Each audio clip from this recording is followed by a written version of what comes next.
A dirge for the brave old pioneer, old druid of the West. His offering was the fleet wild deer, his shrine the mountain's crest.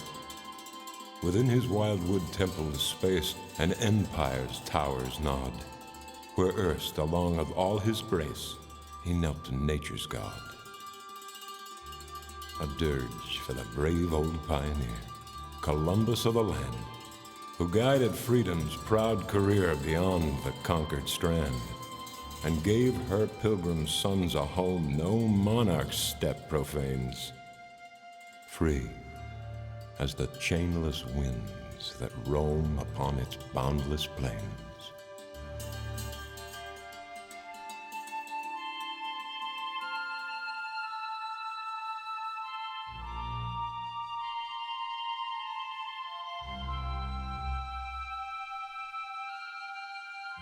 Hello, I'm Kent Masterson Brown. Welcome to Witnessing History's Daniel Boone and the Opening of the American West. Daniel Boone. His name is known throughout the world. Numerous poems, biographies, articles, movies, and even television serials have been produced about him. His modern image is of a man who was bigger than life, who wore buckskins and a coonskin hat, and who was the first white man to explore and settle Kentucky. Yet Daniel Boone was anything but what the popular culture portrays. He was not the first white man to explore or even settle Kentucky. He despised fur hats, preferring broad-brimmed hats instead. He led the effort to clear a path through the wilderness, over part of which no fewer than 300,000 settlers would follow to the American West. Indeed, to settle what became Kentucky was his dream, and he lost 2 sons and a brother and other family members in the effort. On more than one occasion, his wife and family had given him up for dead. He was court-martialed for treason by his fellow settlers, but a jury acquitted him. For multiple reasons, he sold or otherwise conveyed every piece of property he ever claimed in Kentucky. He was a profoundly humble man who had a deep faith in God that sustained him. He paved the way for civilization and in the end moved away from that which he helped create. Join me as we explore the life of one of America's most authentic and remarkable men, Daniel Boone. Daniel Boone and the Opening of the American West is brought to you by the Filson Historical Society in Louisville, Kentucky, keeping history alive by collecting, preserving, and sharing the significant stories of Kentucky and the Ohio Valley region. Visit our website at filsonhistorical.org.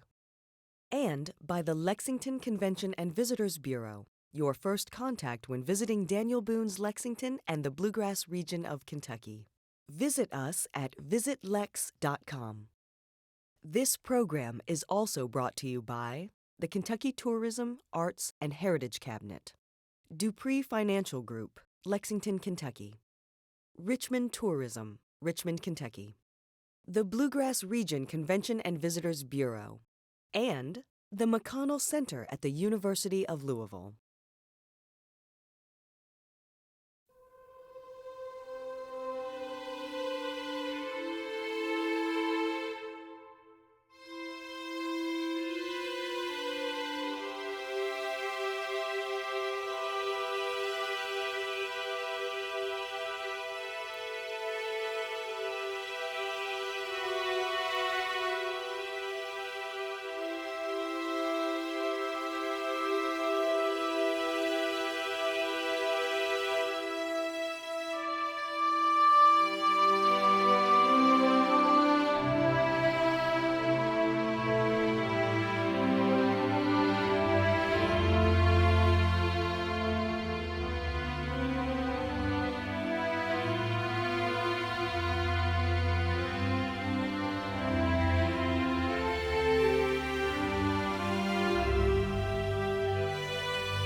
Daniel Boone was born on November 2nd, 1734, in Berks County, Pennsylvania.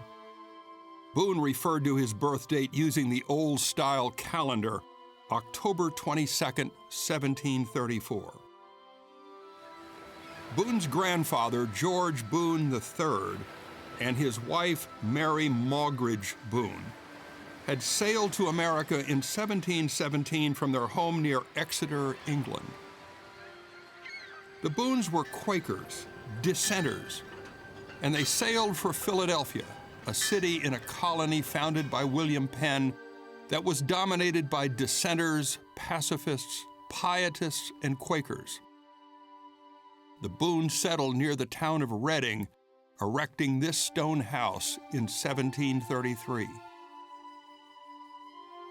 George and Mary Boone's son, Squire Boone, who had been born in England in 1696, married Sarah Morgan in 1720 in a Quaker ceremony held at the Welsh colony of Gwynedd Meeting in Berks County. Squire bought a tract of land near the homestead of his parents. 10 children were born to the couple, the 6th of whom was Daniel Boone. The house in which Daniel Boone was born was made of log and stood over a spring. This stone dwelling, erected in 1779, was built over the foundation of the original log structure where Boone was born.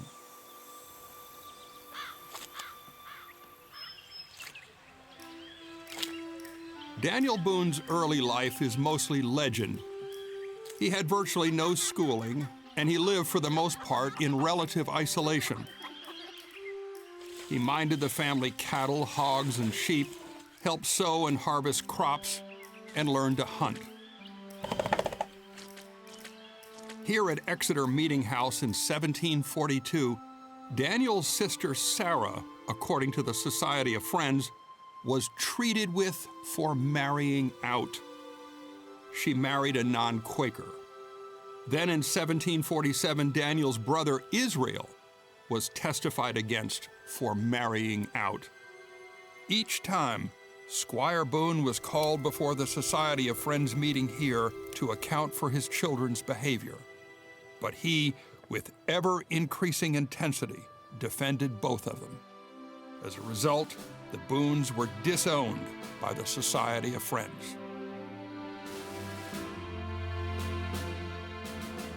In the spring of 1750, the Boones left Berks County.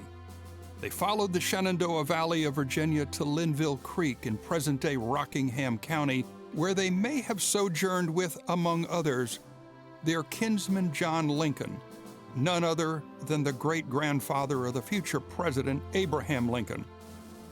Members of the Boone family married into both the Linville and Lincoln families.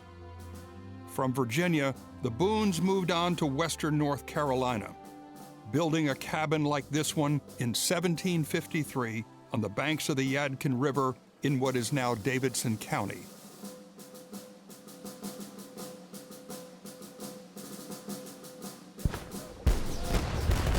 The world was at war. A protracted war between Great Britain and France soon spilled over to the English colonies and backwoods of North America.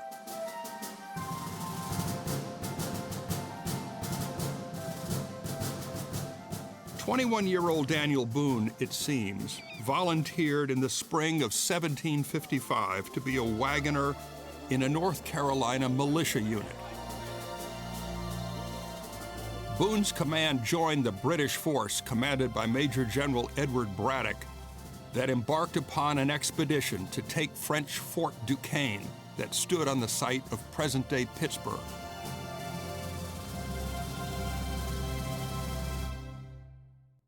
Braddock's advance force was ambushed by the French and their Native American allies along the banks of the Monongahela River, just east of Fort Duquesne, on July 9, 1755. Braddock was mortally wounded and carried to the rear on a limber.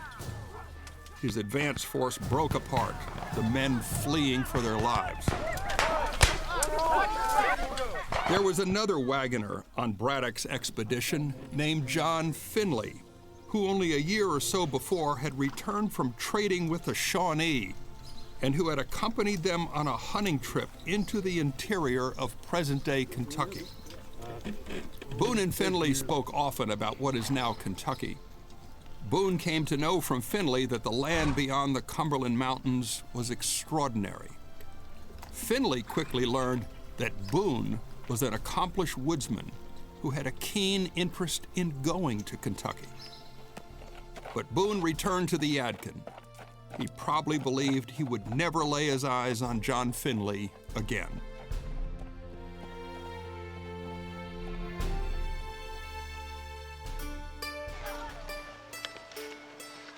A Welsh Quaker from Pennsylvania, Morgan Bryan, with a family of 7 sons and 1 daughter, all grown, had moved from Virginia and settled on the banks of the Yadkin River just before the Boones. One of Morgan Bryan's sons, Joseph Bryan, had several children, one of whom was Rebecca, born in 1739, who Daniel had met before he left for the army. Rebecca was dark-complected, with jet-black hair and dark eyes. She was well-spoken and kind. Of not uncommon size, Rebecca attracted Boone's attention.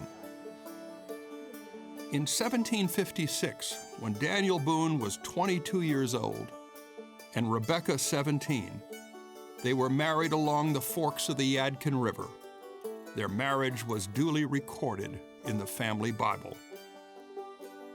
At the time of his marriage to Rebecca Bryan, Daniel Boone was about 5 feet 10 or 11 inches tall and was inclined to be heavy. His eyes were blue. He had reddish, sandy-colored hair that was always worn clubbed up in the back. Boone had very fair skin with reddish cheeks and somewhat of a Roman nose. Daniel Boone was a humble man. Raised a Quaker, he had a simple but strong Christian faith that dictated his conduct and interactions with others. He hated killing and never admitted killing even those enemies who tried to kill him. He never used tobacco. Although he imbibed distilled spirits like most frontiersmen, he was never known to have abused it. Boone hated fur hats and never wore one. He preferred a broad-brimmed hat like most frontiersmen. Boone had been taught to read and write by his sister-in-law, Sarah Day Boone, the wife of his older brother Samuel, who also lived along the Yadkin River. Beyond that, Boone's reading and writing skills were self-taught. Boone had relatively good handwriting. His spelling was mostly phonetic, however. In all, he was probably as good at reading and writing as most of the men on the frontier at the time.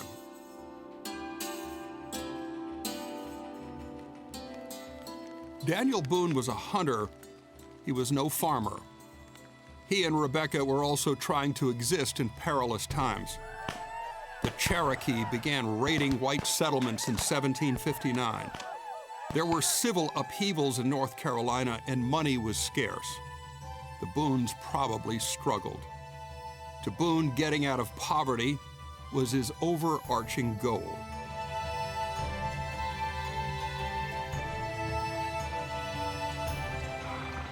Fate came riding up the Shenandoah and down the Yadkin River valleys in early 1769, leading a pack horse. It was none other than John Finley, then a backwoods peddler, and he was there to find Daniel Boone. We must get a group together. In front of a roaring fire, Finley and Boone talked about Kentucky.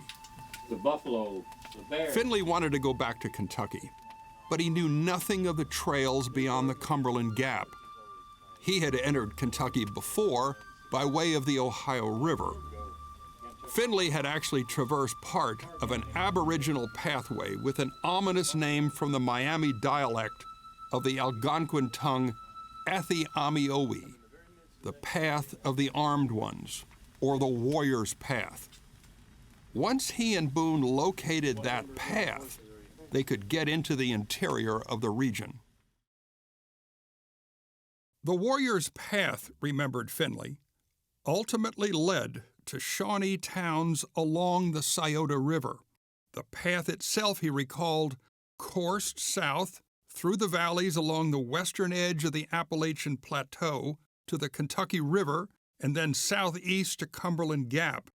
Unbeknownst to Finley, the path led to Flat Lick near the Cumberland River and the Narrows, meandering up the valley of what is now called Yellow Creek through Cumberland Gap and into the Cherokee country.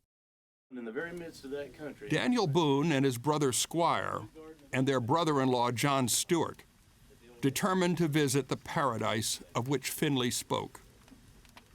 3 camp keepers would accompany them. It would be a business enterprise.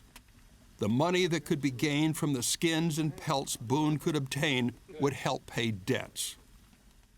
Boone had explored what is now called the Big Sandy River in far eastern Kentucky, but nowhere else in the region.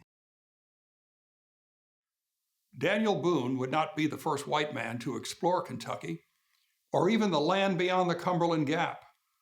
French explorers had viewed some of the interior of Kentucky as early as 1729. But 2 explorers actually had entered what became Kentucky for purposes of reporting its attributes. Dr. Thomas Walker had entered the Cumberland Gap in 1750, and Christopher Gist had ventured down the Ohio River in 1751. Gist actually reported his findings to, among others, young George Washington, who was keenly interested in investing in what became Kentucky. The party started from Daniel Boone's cabin on May 1st, 1769. Boone said his farewells to Rebecca and his children. They had 6 children then, and another would be born in December. It would not be the last time Rebecca and the children would say long goodbyes to Daniel. Godspeed. Well, let's be at it.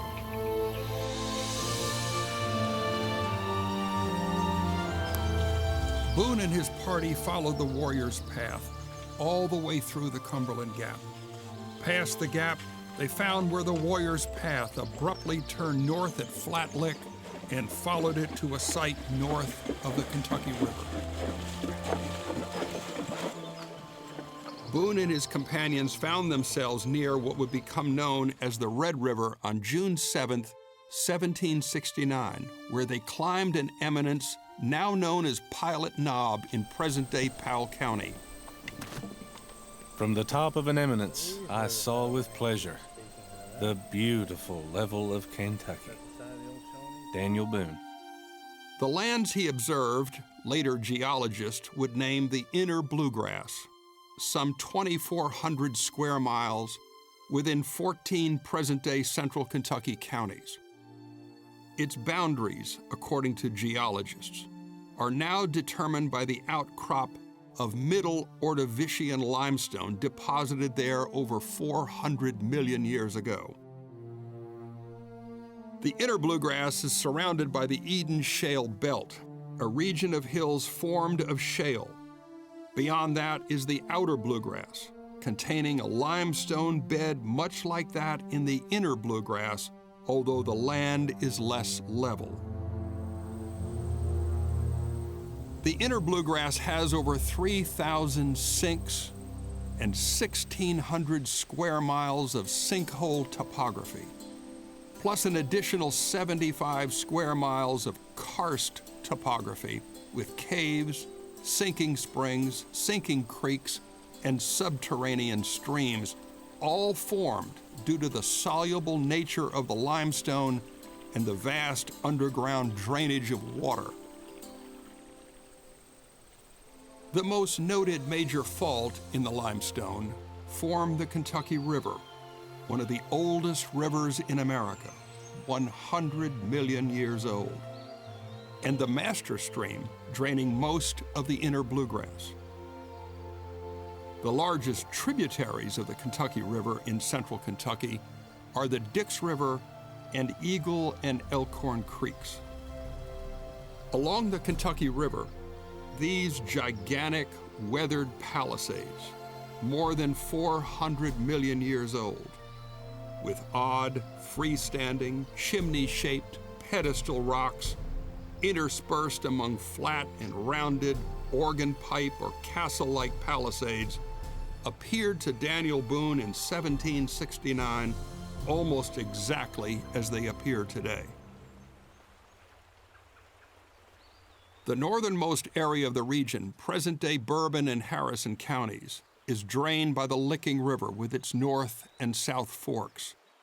The South Fork is formed by the convergence of Hinkston and Stoner Creeks. The rivers and their tributaries were populated with sycamore, cedar, poplar, dogwood, white oak, and redbud. The inner Bluegrass was not a forest in 1769, although there were hardwood forests, mostly along rivers and creeks. Much of the wooded area seen in the inner Bluegrass then had an open canopy with grass growing among the widely scattered trees, forming natural meadows, some 20 and even 50 miles in circumference. Some of the most beautiful meadows or savannas were populated with fire-resistant bur oaks, which can still be seen today. Over millions of years, forest fires would burn off all vegetation except the bur oaks, blue ash, or locust trees, leaving great meadows or savannas.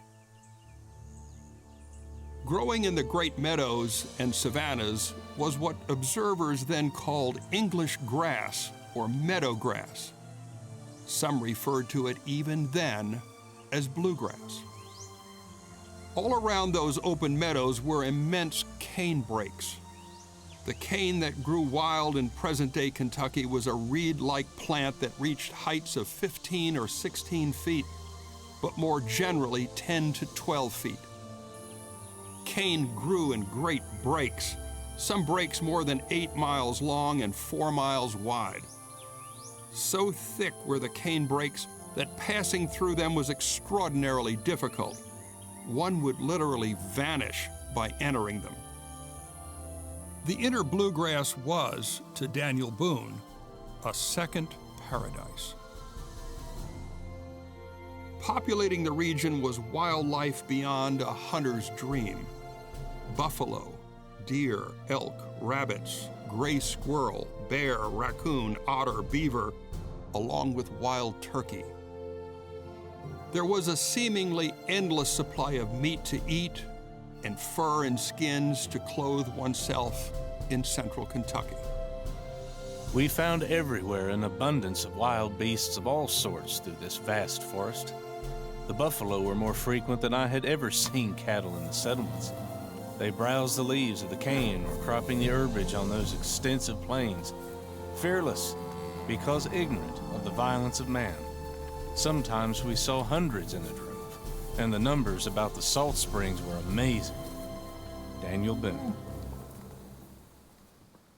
Buffalo were attracted to the region by the salt licks, which were prevalent along spans of the Kentucky and Licking rivers, and were created along the fault lines more than 100 million years ago. To Boone and the early pioneer, the salt licks made the settlement of Kentucky possible. The salt was indispensable to the diet and for preserving foods. Immense herds of buffalo, originating along the Little and Great Miami rivers in present-day Ohio, would ford the Ohio River and follow multiple well-worn paths or traces in Kentucky to feed off the lush vegetation and take the salt at the many salt licks in the region. Buffalo traces headed south to Big Bone Lick and southeast to Drennan's Lick, and then on to a site on the winding Kentucky River just downstream from present-day Frankfort. buffalo would linger in the area or ford the river, pass through the inner Bluegrass to Stamping Ground and to the Royal Spring in present-day Scott County.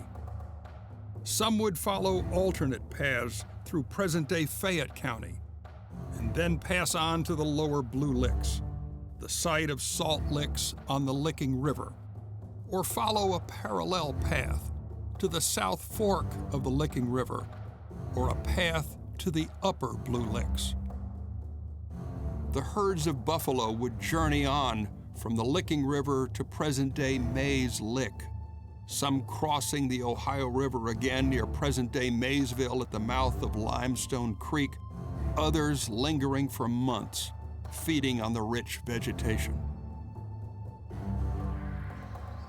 Over the centuries, the buffalo left immense traces that coursed their way completely through the interior of central Kentucky. The great traces the buffalo created were given a name by the Shawnee, Alanantowamioe. These somewhat parallel traces, from Salt Lick to Salt Lick, formed a road network that was already in place when Daniel Boone first gazed upon the Bluegrass region of Kentucky in June 1769.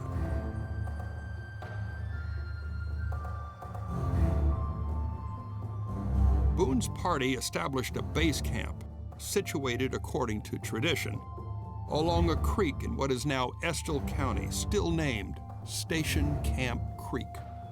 Boone and his party hunted and trapped, bringing in large amounts of furs.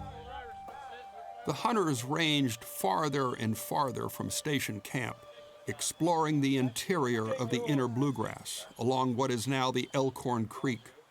Although Boone referred to Kentucky as a howling wilderness, he fell in love with the region.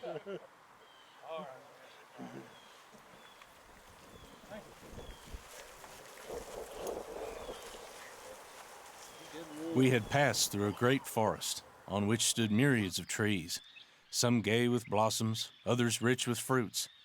Nature was here a series of wonders and a fund of delight. Here she displayed her ingenuity and industry in a variety of flowers and fruits, beautifully colored, elegantly shaped, and charmingly flavored. And we were diverted with innumerable animals presenting themselves perpetually to our view. Daniel Boone. Boone's troubles began in December 1769 when a Shawnee hunting party captured him and his brother-in-law John Stewart near the Kentucky River. Station Camp was pilfered.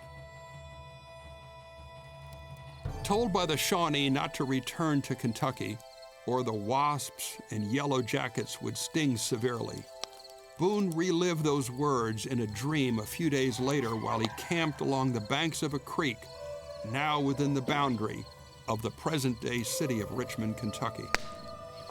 Boone, like most people of his age, believed in dreams and premonitions, and he named the stream Dreaming Creek, a name it still bears.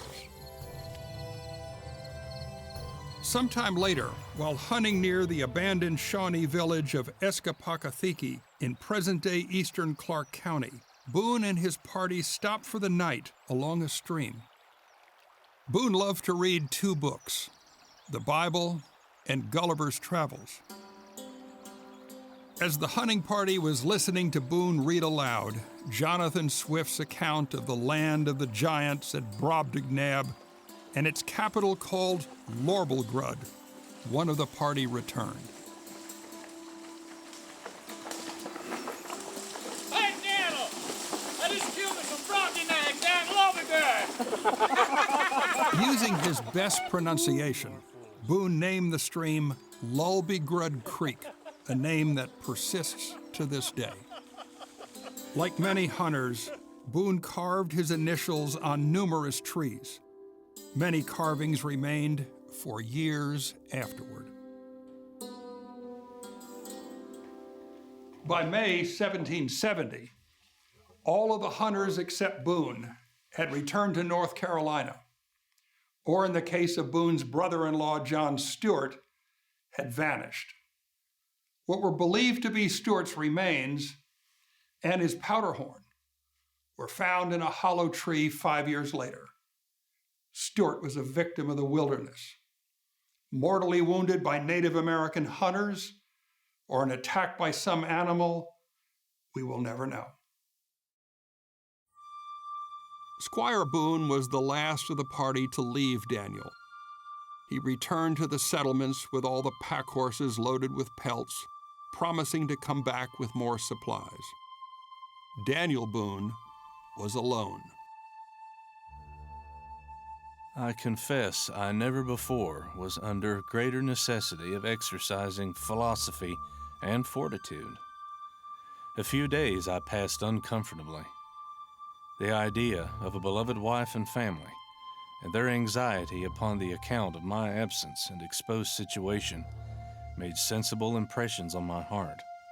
1,000 dreadful apprehensions presented themselves to my view, and had undoubtedly disposed me to melancholy, if further indulged. Daniel Boone.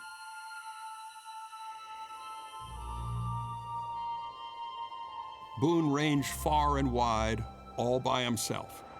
In reality, he loved solitude.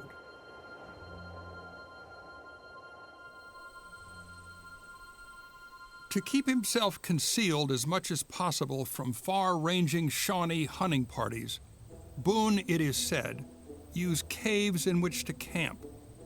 He could not have used any one of them more than a day or two at a time. He would move from one cave to another, and to canebrakes, to keep from being spotted. One of the caves is perched high above the Kentucky River in Jessamine County, just downstream from the mouth of Marble Creek. Another is a cave high above Hickman Creek in Jessamine County, near that creek's mouth at the Kentucky River. Boone is said to have used yet another cave in present-day Mercer County. There, he is said to have carved his initials, DB 1770, in a nearby tree. Although perhaps apocryphal, Daniel Boone is said to have performed an amazing feat not far from the Mercer County cave. While being chased by a band of Shawnee hunters, Boone reached the palisades of the Dix River near its mouth at the Kentucky River. Gingerly lowering himself to a ledge near here, Daniel Boone jumped into the trees below to the utter astonishment of his pursuers. Boone vanished into the woods. In another story that has the ring of truth, a party of long hunters, led by the noted frontiersman Caspar Mansker, heard strange sounds in the distance as they were walking through a forest in central Kentucky. Now that saved a wretch like They me. quietly crept forward as the sounds got louder and louder. Then Mansker and his men saw Daniel Boone, lying flat on his back, singing to himself to the delight of all. I thought you should never arrive. Boone explored all of central Kentucky. He went as far as the Ohio River to the north and west, and the mountain foothills beyond the Kentucky River to the south and east. I did not confine my lodging to my old camp, but reposed in thick canebrakes to avoid the savages who, I believe, often visited my camp, but fortunately for me, in my absence. In this situation, I was constantly exposed to danger and death. The prowling wolves diverted my nocturnal hours with perpetual howlings, and the various species of animals in the vast forest in the daytime were continually in my view. Thus I was surrounded with plenty in the midst of want. I was happy in the midst of dangers and inconveniences. In such a diversity, it was impossible I should be disposed to melancholy. No populous city with all the varieties of commerce and stately structures could afford so much pleasure to my mind as the beauties of nature I found here. Daniel Boone. Squire Boone returned to find Daniel as he had promised, and finally, in March 1771, the two brothers returned home. Daniel Boone was determined to settle Kentucky.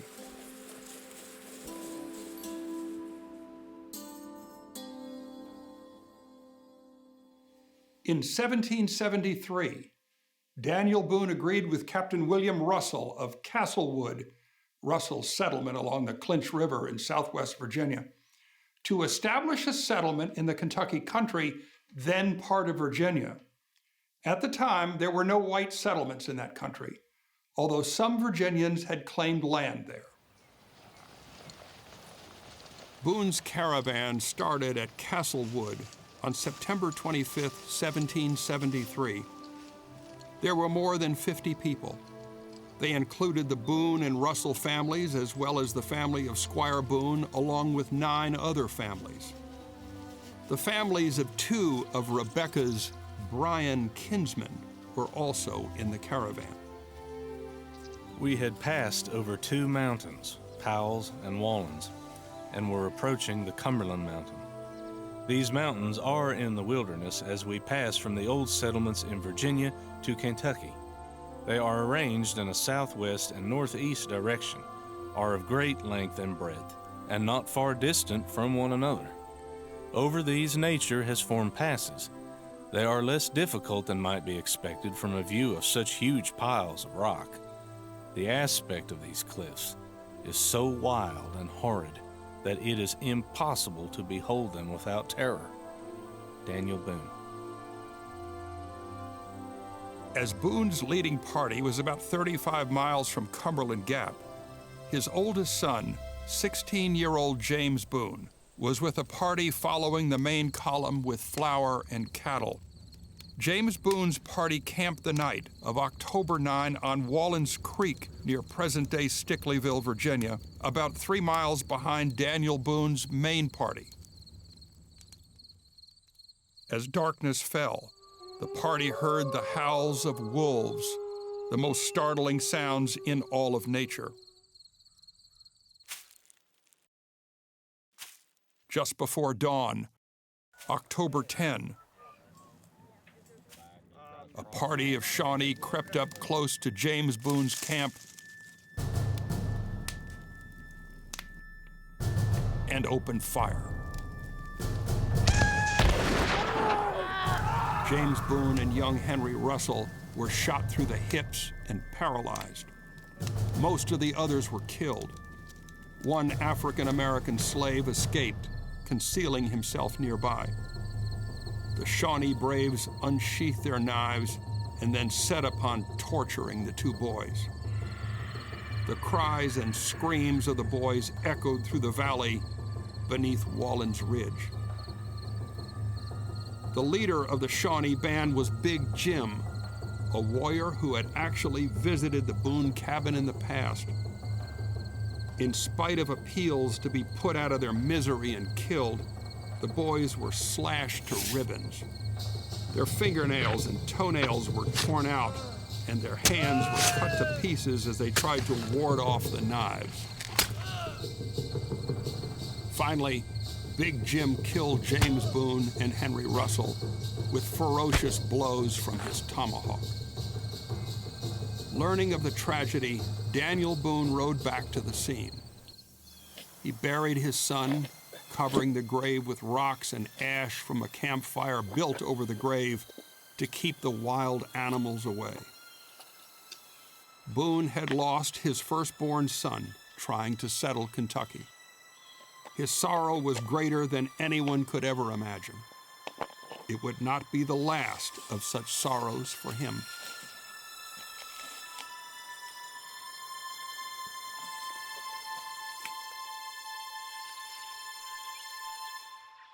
Daniel Boone and his family remained along the Clinch River in southwest Virginia until June 1774, when he and Michael Stoner, under orders of John Murray, the Earl of Dunmore and Governor of Virginia, conducted surveyors back to the settlements from the falls of the Ohio River, present-day Louisville.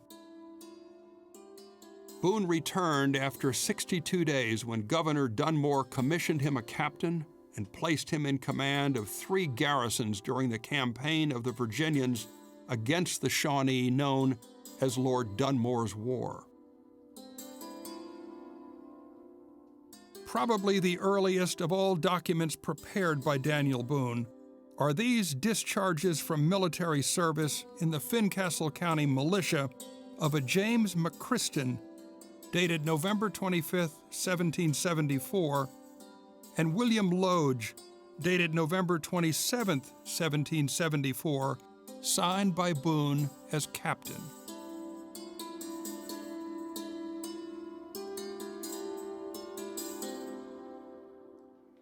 With the end of Lord Dunmore's war, Boone's dream was about to be realized. Colonel Richard Henderson, who had known Boone well and even loaned him money, gave up his judicial post in Salisbury, North Carolina, and formed the Transylvania Company with Thomas and Nathaniel Hart of North Carolina for the purpose of purchasing from the Cherokees all the lands in present-day Kentucky between the Kentucky River and the Cumberland River, in all 20 million acres of land. The trouble was, the land the North Carolinian Henderson sought to purchase from the Cherokees was claimed by Virginia, then still ruled by a royal governor.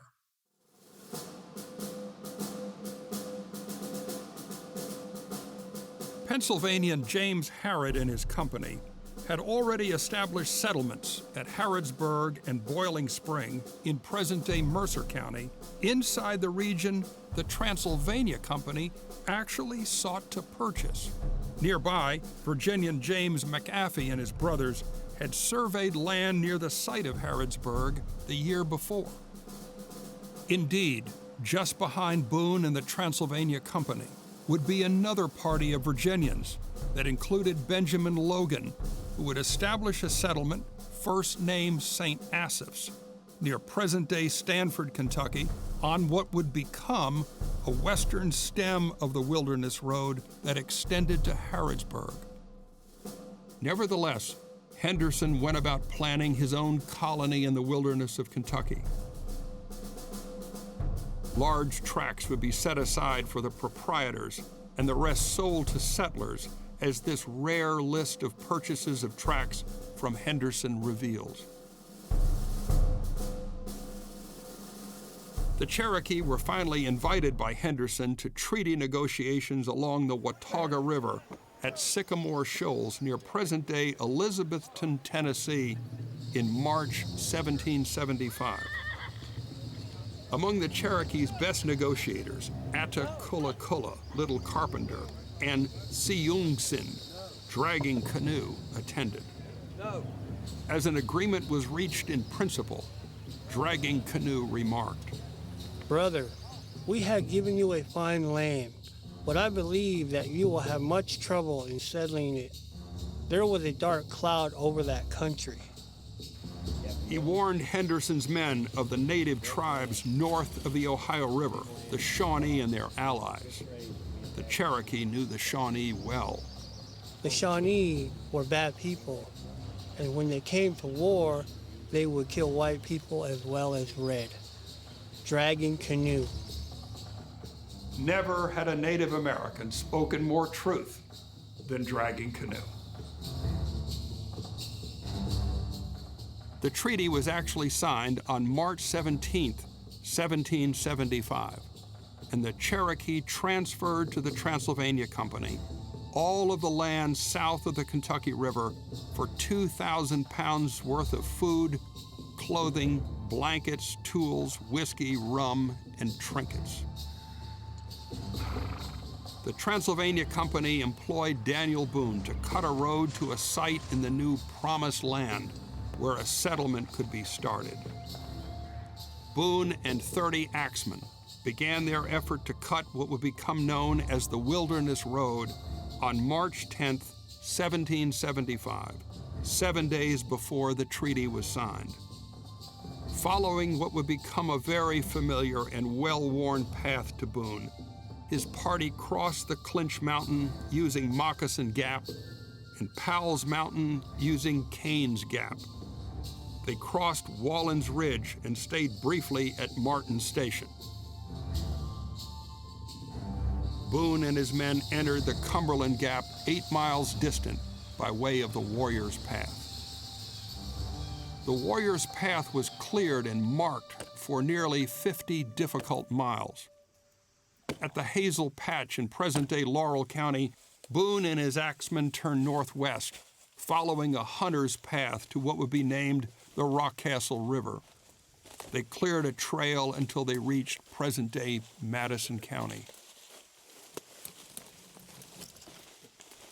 On March 24th, 1775, Boone and one group of his axemen camped for the night at a site just south of the present-day city of Richmond, Kentucky.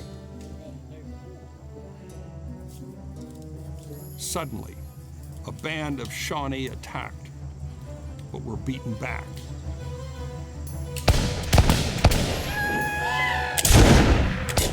Captain William Twitty and his slave Sam were mortally wounded. Others were wounded. Boone scribbled a letter to Colonel Henderson, who was following the axemen but still days behind. I have sent a man down to all the lower companies in order to gather them all at the mouth of Otter Creek. My advice to you, sir, is to come or send men as soon as possible. Your company is desired greatly, for the people are very uneasy, but are willing to stay and venture their lives with you, and now is the time to frustrate the Indians' intentions and keep the country whilst we are in it. If we give way to them now, it will ever be the case. Daniel Boone. With only about 15 miles to go, Boone and his road builders headed north, and then followed what is now named Otter Creek to its mouth on the Kentucky River.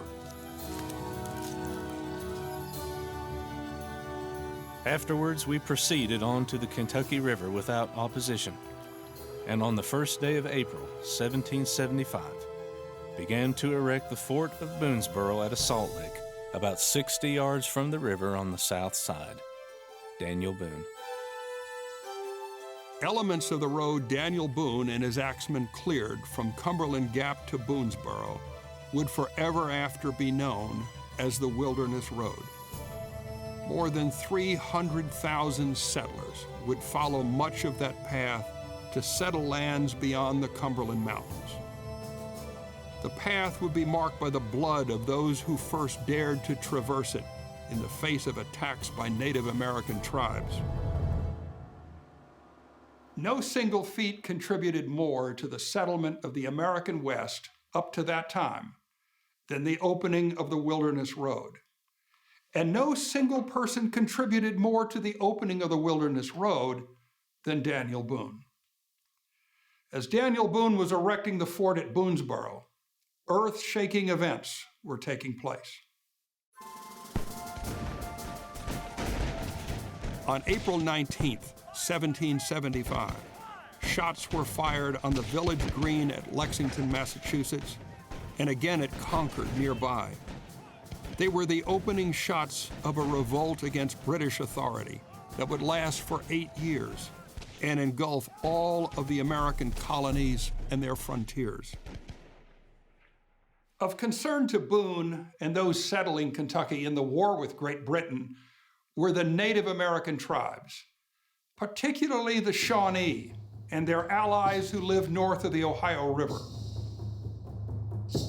Colonel Richard Henderson and the proprietors of the Transylvania Company believed they had purchased peace with the Cherokee Nation at Sycamore Shoals, but the Shawnee presented a very different and more complex set of issues. The Shawnee were hardly what one would call native to the region, although the tribe claimed areas of present-day Ohio as their home. The Shawnee also claimed present-day Kentucky as theirs, although they never fully settled there. Beyond villages on the Ohio River across from the mouth of the Scioto River and at Escapakathiki, Kentucky was their hunting ground as it had been to the Cherokee. The Shawnee may have had ancestors who lived in the Ohio River Valley, but it is far from certain. The known history of the Shawnee confirms that they were a nomadic peoples, although it is difficult to track all of them, in part because there were 5 different divisions of the tribe. An Algonquin-speaking people, the Shawnee likely had their origins in Canada, Some appear to have been driven from the Ohio country by the Iroquois. It seems they migrated to South Carolina and present-day Alabama. The historic Shawnee were a southern people, and their name, Shawnee, was derived from the Algonquin language meaning southerner. In the early 18th century, the Shawnee fled from the Carolinas after a disastrous war with the Catawba tribe. Many had wandered north before then. Other septs of Shawnee, it seems, fled from present-day Alabama. The Shawnee migrated to Virginia and then to Pennsylvania, where they were dominated by the Iroquois. Between 1730 and the mid-1750s, most of the Shawnee had established villages along the Scioto River in present-day Ohio. By the mid-1760s, they had established villages known as Old Chillicothe on the Little Miami River near present-day Xenia, Ohio, and Piqua on the Mad River near present-day Springfield, Ohio.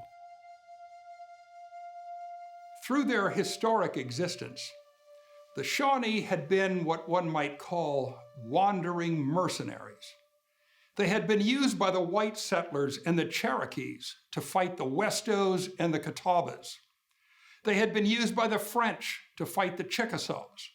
And finally, the Miami invited the Shawnee to live in Ohio, believing they might use them to fight the Iroquois, or possibly white enemies. Because the ferocious Wyandots controlled the region, it was that tribe that permitted the Miamis and the Shawnee to occupy the lands north of the Ohio.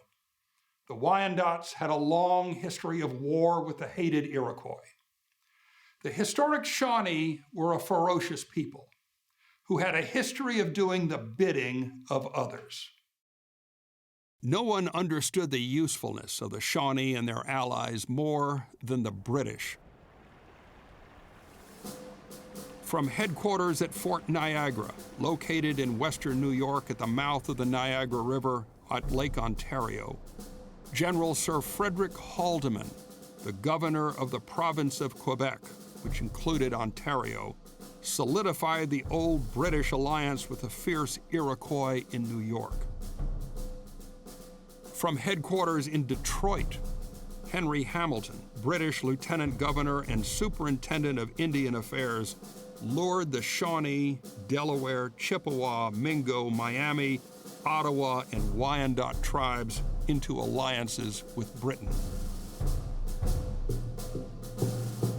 The British would wage war against the settlers on the frontier by using the Native American tribes to do the fighting. The operations would be directed by the British out of Niagara and Detroit. The British would pay their surrogate warriors handsomely. Clothing, blankets, shelter, food, muskets, gunpowder, flints, lead, knives, hatchets, and tomahawks were among the goods given to the tribes by the British. And the British would pay for scalps. For his role in paying for scalps, Governor Henry Hamilton would become known as the hair buyer. The British and their Native American allies would fight any attempts to settle Kentucky and the Ohio River Valley. They would contest every inch of ground. Just as Boone had finally been given the opportunity to actually settle Kentucky, the region was on the cusp of being engulfed in an extraordinarily vicious and bloody war. It would prove to be a perfect storm.